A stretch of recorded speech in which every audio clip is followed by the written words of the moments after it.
বাক্সাৰ সুবনখাটাত সংঘটিত হৈছে এক হৃদয় বিদাৰক ঘটনা। বাক্সা জিলাৰ সুবনখাটা সুন্দৰীপাৰা গাঁৱৰ নিবাসী ধনশ্ৰী দাস দুমাপূৰ্বে গৈছিল চেন্নাইলৈ বুলি কাম কৰিবলৈ। আৰু কালি নিশা প্ৰায় 10 মান বজাত কৰ্তব্য কৰি ৰুমলৈ আহি থাকোঁতেই বাইকেৰে ভয়ংকৰ পথ দুৰ্ঘটনা সংঘটিত হয়। আৰু চিকিৎসাৰ বাবে এতিয়া পৰিয়ালটোৰ অৰ্থৰ অভাৱ আৰু এই দুৰ্ভগীয়া পৰিয়ালটোৱে এতিয়া ৰাজ্যক সহায়ৰ বাবে জনাইছে অনুৰোধ। ল'ৰাটো চেন্নাইত গৈছিল, টকা পইচাৰো অভাৱ। গতিকে ডিউটিত গৈছিল, ডিউটিৰ পৰা আহোঁতে গাড়ী এখনে খুন্দা মাৰি দিছে, তাতে চিটকি পৰি গৈছে। এতিয়া মানুহটো এতিয়া বাচাব লাগে, কি কৰিব উপায় নাই। গতিকে আপোনালোকে সহায় কৰক, মোক সহায় কৰক, যায় যি পাৰে গোটেইবিলাকে সহায় কৰক। মোৰ একদম নিৰুপায় বান হৈছে, তিৰি চলিও আছে, উইবা কেনেকৈ পাৰিব।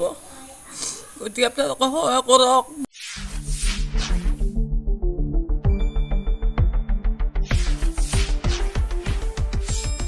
শুদ্ধ আৰু বিস্তৃত বাতৰিৰ বাবে চাই থাকক নিউজ ডেস্ক ৰিপৰ্ট।